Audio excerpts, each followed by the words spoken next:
Es un fenómeno tan antiguo como la civilización misma. El exorcismo, el ritual de expulsar a los demonios de las almas de los poseídos, está experimentando un nuevo auge en nuestros días por todo el mundo. ¿Está aumentando el poder de los demonios? Hay veces que pienso que la mitad de la población sufre algún grado de posesión demoníaca y no lo sabe. O nuestros demonios personales están consiguiendo salir impunes de asesinatos. El demonio me obligó a hacerlo. A mí también me preocuparía quién lo está viendo. Porque si ves algo así, luego te puede pasar a ti. Descubran lo que supone vivir con una enfermedad que se ha confundido con la posesión demoníaca durante años. Observen cómo reacciona el cerebro durante una profunda experiencia religiosa y contemplen cómo la ciencia y lo sobrenatural se enfrentan a diablos, demonios y engaños. ¡Que así sea!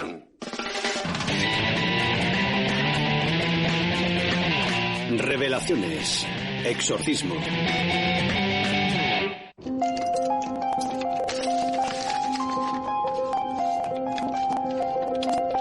Hace algunos años, pero no demasiados, el demonio parecía estar pasado de moda.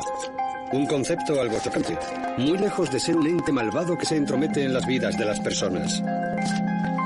La idea de que Satanás pudiera entablar una especie de combate cuerpo a cuerpo con el alma de una persona sonaba algo totalmente medieval. Eso fue antes de que una película titulada El Exorcista centrara su atención en un antiguo ritual católico y aterrorizara a toda una generación. La gente que veía El Exorcista empezaba a sentir náuseas también, y a temblar, e incluso vomitaba y se sentía mal. Solo con ver la película empezaban a pensar que ellos también podían estar poseídos. Empezaron a llegar avisos continuamente. La gente visitaba a los sacerdotes porque pensaba que podía estar poseída. La repercusión de la película en el imaginario colectivo fue enorme, desencadenando una infinidad de imitaciones y avivando una obsesión creciente por el satanismo. Hoy en día, el exorcismo está en plena forma y sigue prosperando en Roma. En una escuela del Vaticano, la prestigiosa Universidad Pontificia de Roma, los alumnos pueden asistir al nuevo curso de 2 meses sobre exorcismo. Algunos de ellos quieren convertirse en soldados que combatan en la Guerra Santa contra el mal, expulsando a los demonios que poseen a la gente. Entre los profesores más reputados se encuentra el padre Gabriel Nani, exorcista. La palabra latina para posesión significa sitio, asedio.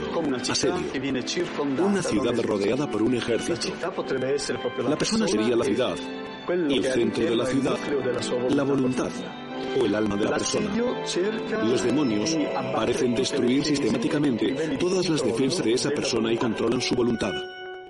El antiguo ritual católico y la versión anglicana de la que vemos una grabación de la década de los 70 apenas han cambiado desde la Edad Media. El sacerdote o el pastor le pide al espíritu maligno que abandone el cuerpo en el nombre de Jesucristo.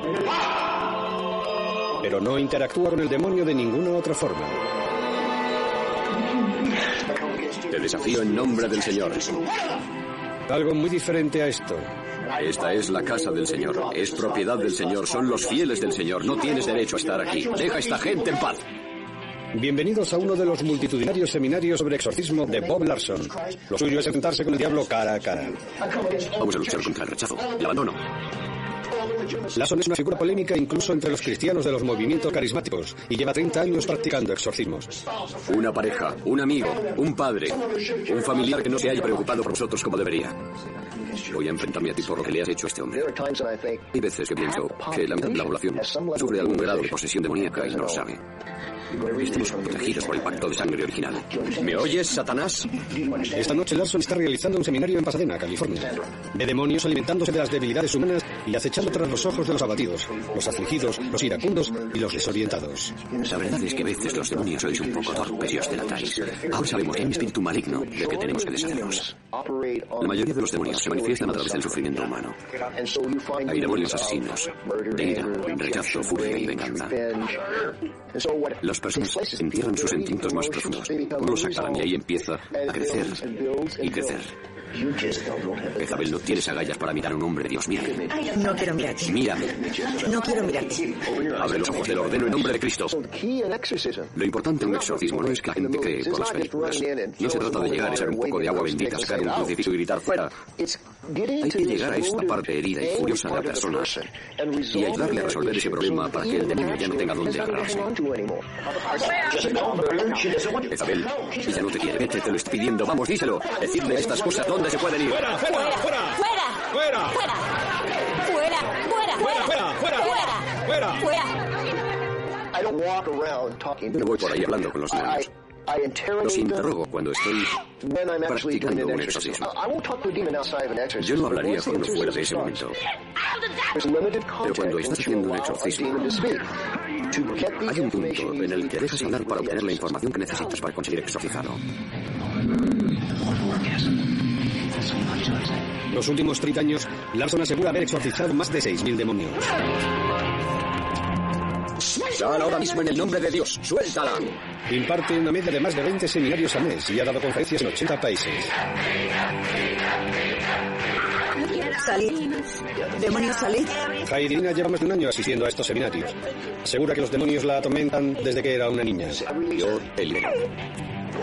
Cuando era muy pequeña, tenía pesadillas. Veía demonios aterradores en mi habitación. Me atacaban mientras dormía y me violaban. Era asqueroso, sucio y repugnante. Me despertaba y pensaba, ¿pero qué me está pasando? El Espíritu Santo. Quieto. Quieto. Te ordeno. He estado en psiquiátricos. He solicitado ayuda profesional. He hecho todo lo que me han dicho que hiciera. Pero no ha servido de nada. Y cuando empecé a venir aquí, comencé a sentirme aliviada poco a poco. Con cada exorcismo que se me practicaba, pensaba, empiezo a sentirme mejor. Vete, vete. Solo en el último año, a Heidi se le han practicado más de 50 exorcismos.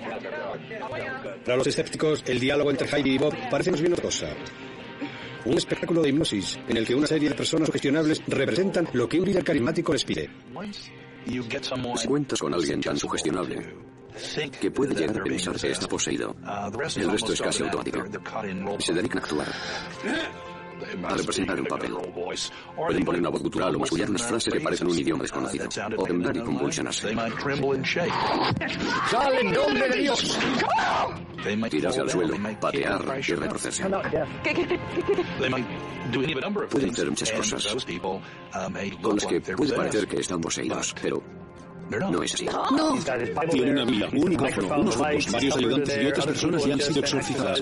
Las personas que están ahí están cargadas emocionalmente y conocen perfectamente el papel que tienen que representar. No. No. No. No creo que él sea un estafador o un impostor de forma consciente y monte el papel. Él se lo cree y ellos también. Es un psicodrama. Se retroalimenta. Siéntelo. Vamos. Es pura psicología, nada más. Deja salir la ira. Y lo que es peor, la industria del exorcismo puede poner en peligro la salud física y mental de estas personas, según la opinión de la psicóloga Elizabeth Loftus. Me preocupan mucho los individuos que sucumben a esto, porque tal vez tengan un problema que tiene una cura real, que les ayudará realmente a largo plazo. Y en lugar de eso, están desperdiciando su tiempo y sus recursos en obtener una cura falsa, que está evitando que busquen una verdadera solución que podría cambiar sus vidas. Y además están sirviendo como ejemplo, como muestra, como prueba para otras personas que los vean y tomen el mismo camino hacia un mundo que tampoco los va a ayudar a ellos. ¿Qué está ocurriendo realmente? ¿Son personas realmente poseídas por el diablo? ¿O es el exorcismo un mero placebo espiritual que no soluciona los problemas reales de los afligidos o los enfermos mentales? La historia del exorcismo está plagada de descripciones de personas a las que se les habían diagnosticado enfermedades mentales o trastornos neurológicos, no una posesión demoníaca. Hoy en día la Iglesia Católica hace todo lo posible para asegurarse de que se descarten todas las enfermedades físicas y mentales antes de que practique un exorcismo. Si la enfermedad no es espiritual o demoníaca, un exorcismo no la curará. Por otro lado, si los síntomas físicos o psiquiátricos desaparecen tras el exorcismo, queda claro que el causante era un demonio. La distinción está ahí, existe. Lo importante es no confundir las dos cosas. Antiguamente, uno de los trastornos que más se confundían con la posesión era el síndrome de Tourette, que no se ha identificado como una alteración cerebral hasta el último siglo. El síndrome de Tourette es un trastorno neurológico caracterizado por una serie de tics, movimientos y sonidos vocales involuntarios y repentinos que se producen repetidamente. El síndrome de Tourette se confundía antiguamente con la posesión demoníaca, y pienso que las razones de estos comportamientos parecen estar completamente separados y ser totalmente diferente de la personalidad habitual del paciente. También el hecho de que son ataques repentinos aparecen cuando menos te lo esperas, sin previo aviso. Y esos dos factores hacen que parezca que la persona tiene otra personalidad, o que hay un ente que está actuando en su lugar. Es posible que el primer documento en el que se hace referencia al Tourette date de 1489. El diagnóstico fue una posesión demoníaca y el tratamiento recomendado un exorcismo. A otras personas con el síndrome se las tomó por brujas. Se ha comentado que durante los juicios de Salem, algunos de los niños que tenían comportamientos extraños podrían padecer síndrome de Tourette. Se decía que sufrían convulsiones, tenían tics y soltaban chillidos. También cuentan que una de las niñas se metió en una chimenea encendida y en esos pacientes puede surgir el impulso de autolesionarse. ¿Qué les ocurre realmente a Noel y a otras personas que padecen Tourette? Tenemos algunas pistas sobre los mecanismos del cerebro a los que puede estar asociado, pero realmente no sabemos por qué una persona tiene el síndrome y otra no, en lo que a la función cerebral se refiere. Pero parece como si los mecanismos habituales de control social se interrumpiesen momentáneamente sin que la persona quiera. Para las personas con Tourette, la pérdida de los mecanismos propios del control social es involuntaria y parte directamente del cerebro. La posesión, como sugieren los escépticos, puede ser una pérdida de control completamente voluntaria, pero también deja señales en el cerebro. En la Universidad de Pensilvania, en Filadelfia, el doctor Andrew Newburgh emplea técnicas de diagnóstico neuronal por imagen para ver cómo las experiencias religiosas afectan al cerebro. Lo que intentamos ver es cómo las distintas prácticas religiosas o espirituales, como la meditación o la oración, alteran lo que está pasando en el cerebro de esa persona mientras lo practica. Hoy, Newburgh está tomando imágenes del cerebro de Ramón Hill, que se ha convertido al pentecostalismo. ¿Es música gospel? Sí. En el punto más álgido de su éxtasis religioso, Ramona habla en lenguas desconocidas. Ella y el resto de los fieles creen que es una especie de posesión, en el que el Espíritu Santo habla a través de una persona. Para Newburgh, que ha estudiado experiencias de todo tipo, desde los monjes tibetanos meditando a las monjas católicas orando en éxtasis, es una oportunidad para comprobar cómo todas ellas afectan al cerebro. A Ramón se le introduce un pequeño catéter intravenoso en el brazo, a través del cual el doctor inyectará un marcador radiactivo. Este marcador llegará al cerebro y le permitirá obtener instantáneas de las partes que están activas. Una vez que se ha hecho un escáner de referencia, Ramona puede empezar su ritual y hablar en lenguas desconocidas. Los estudios del Dr. Newburgh con técnicas de diagnóstico por imagen muestran que algunos episodios espirituales intensos alteran el lóbulo parietal superior, que controla la habitación en el tiempo y el espacio.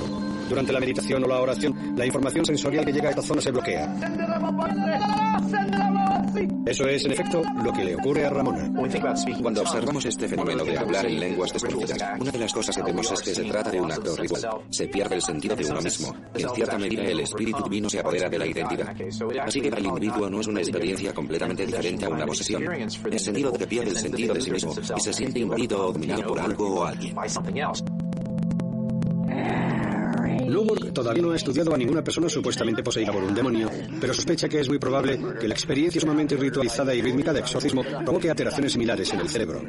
Con todo ese bombardeo sensorial se produce una alienación en la que la persona pierde el sentimiento de su identidad y se desconecta o se disocia de su personalidad habitual o de su forma de pensar. Esa estimulación rítmica produce una reacción que la lleva a un estado paralelo de conciencia. Si observamos a personas en este estado, parece que estuviesen poseídas por algo. Los tengo en mis manos.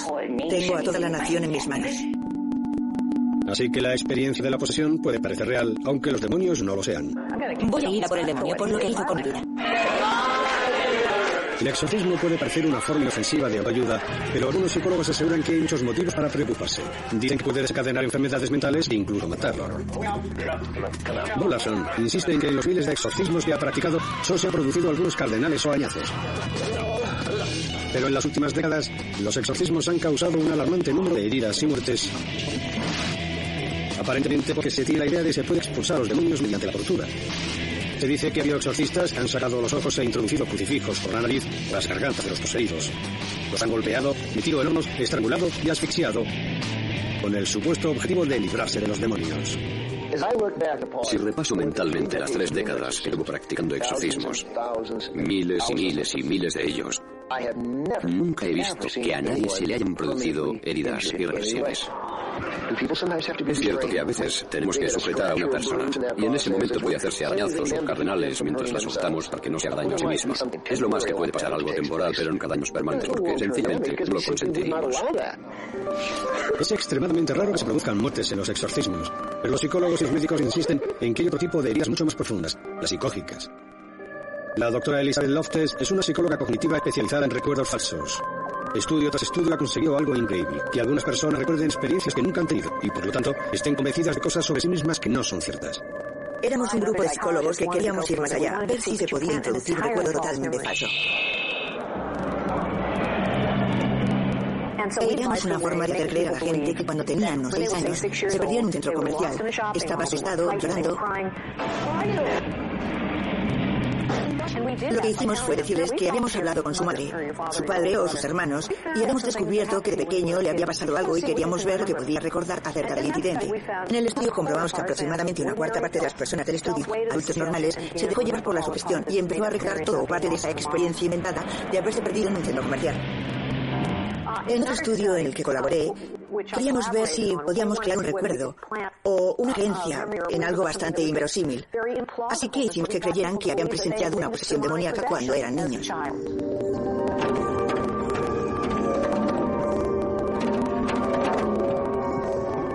Si podemos hacer esto con una simple manipulación, contándoles historias sobre lo verosímil que podría ser algo, o un testimonio de que a ellos les ocurrió algo así, imagínense lo que puede conseguir una persona convencida y carismática para hacer creer a otras personas que están poseídas y que tienen que hacer algo al respecto. Alabemos al Espíritu Santo que nos trae el amor del Señor. Llevo años escuchando a los escépticos decir que esto es un disparate. Son tonterías, que hipnotizado a esta gente o que son personas sin personalidad que buscan explicaciones fáciles y todo eso. Yo solo digo que tengo 6.000 estudios de casos prácticos, 100 equipos practicando cientos de exorcismos a la semana. Esto está pasando.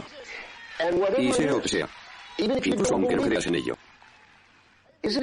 ¿no es mejor que estos individuos sean buenos padres, buenos miembros de la sociedad, en lugar de las potenciales bombas de relojería del mal que eran antes? ¿Hay sitio para el diablo en el mundo moderno? ¿O lo ignoramos bajo nuestra responsabilidad? ¿Son reales los exorcismos? En esos casos, todos necesitaríamos dedicarnos a la oración y a pedirle a Dios: Señor, si hay un demonio en mi vida, por favor, líbrame de él. Y si puedes, llámame. El exorcismo, como todos los caminos de la fe que ofrece la Iglesia, es una ventana abierta, llena de luz, en una habitación oscura de un mundo oscuro. Yo no creo en absoluto en que la gente pueda ser poseída por un demonio, porque no creo en los demonios. Lo que me preocupa es que haya personas con enfermedades neurológicas o neuropsiquiátricas que se puedan confundir con una posesión demoníaca y reciban un tratamiento inapropiado a través de un exorcismo. No tenemos que mirar más allá, en busca de personificaciones del mal. Basta con ver el mal que provocan los seres humanos. El diablo puede entrar en nuestras vidas e influir en ellas considerablemente. Está decidido a robar, matar y destruir todo lo que pueda. Lo que yo le diría a alguien que estuviera pensando en que le practicaran un exorcismo es que no malgastase su tiempo y su dinero. Si tienes un problema, acude a un profesional. Vivimos en el siglo XXI, la era de los avances científicos. Esto no es la Edad Media.